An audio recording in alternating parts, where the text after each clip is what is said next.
Hello, good morning students. Please subscribe the channel, drop a like, share and comment. This is Progressive Monthly Magazine, June 2025, exercise number 19 on the speed of 100 words per minute. Start.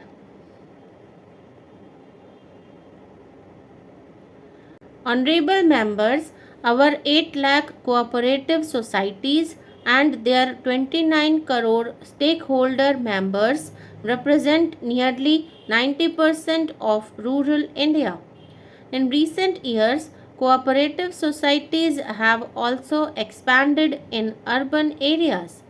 Various initiatives taken for economic empowerment of the cooperative sector are creating numerous employment opportunities. The year 2025 is being celebrated as the International Year of Cooperatives, and India will play a significant role in this global initiative. When we discuss the nation's development and achievements, we are essentially highlighting the capabilities and accomplishments of its citizens.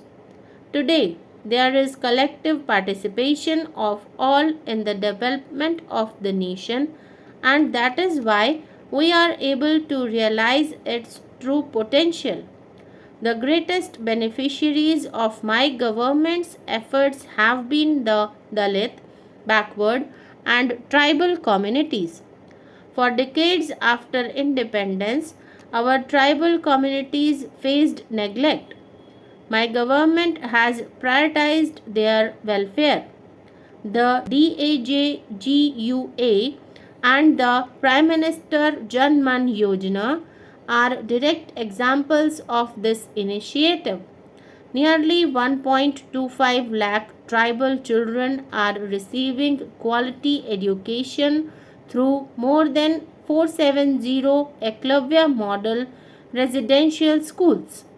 In the last 10 years, 30 new medical colleges have been established in tribal dominated areas.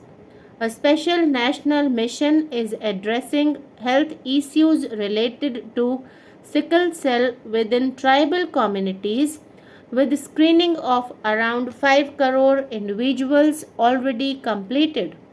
My government has undertaken several initiatives to preserve tribal heritage. This year, the 150th birth anniversary of Bhagwan Birsa Munda is being celebrated across the country as Janjatiya Gaurav Varsh. A significant measure of Viksit Bharat is balanced developed of the country. No region should feel left behind in the journey of progress. My government is conscious of the aspirations of the people of the Northeast and has worked to eliminate their sense of alienation. Through more than 10 peace agreements, several factions have been brought onto the path of peace. To showcase the potential of the 8 states of the Northeast to the entire country, the first ever Ashtalakshmi Mahotsav was organized.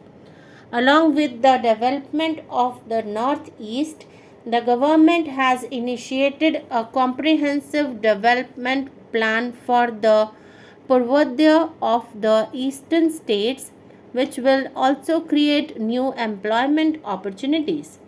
After the abrogation of Article 370, there is a conducive environment for development in Jammu and Kashmir. Both the Lok Sabha and Vidhan Sabha elections were conducted. The success of a nation or society is inclusive and all encompassing only when it is guided by principles. Therefore, my government has always placed the fundamental principles outlined by our constitutional at the core of its policies. In the light of the Constitution, the primary ideological inspiration of my government is service. My government firmly believes that serving 140 crore citizens is its foremost duty, and it is working with utmost sensitivity in this direction. To provide easy loans to the backward sections of society and sanitation workers, the scope of the Prime Minister Suraj Yojana has been expanded.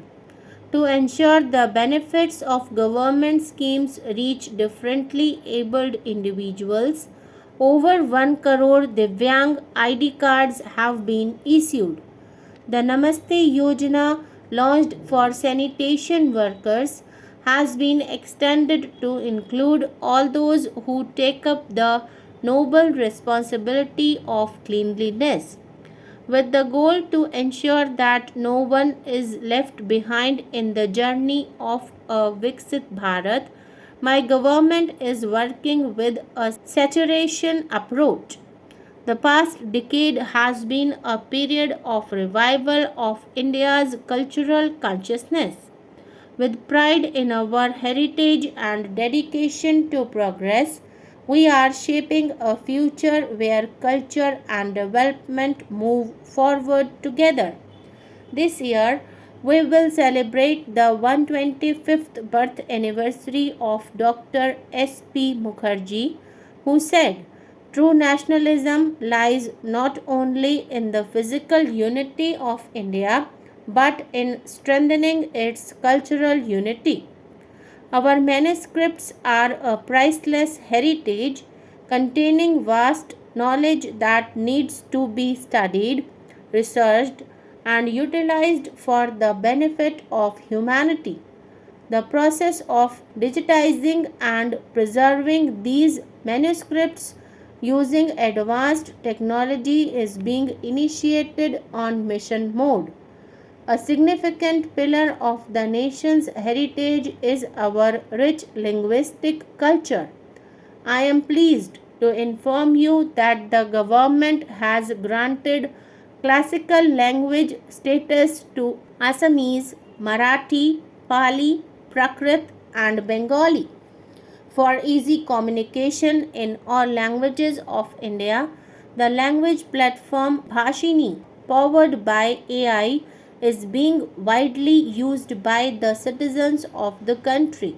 Through the efforts of my government, India has established its identity as a global leader on the cultural stage.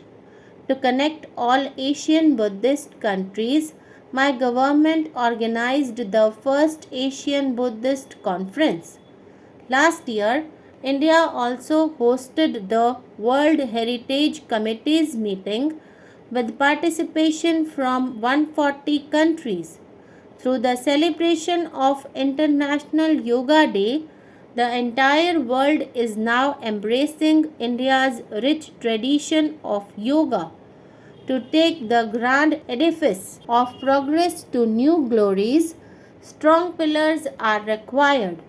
For India's development, my government has established three strong pillars of reform, perform, and transform, which have become synonyms of India's new governance model.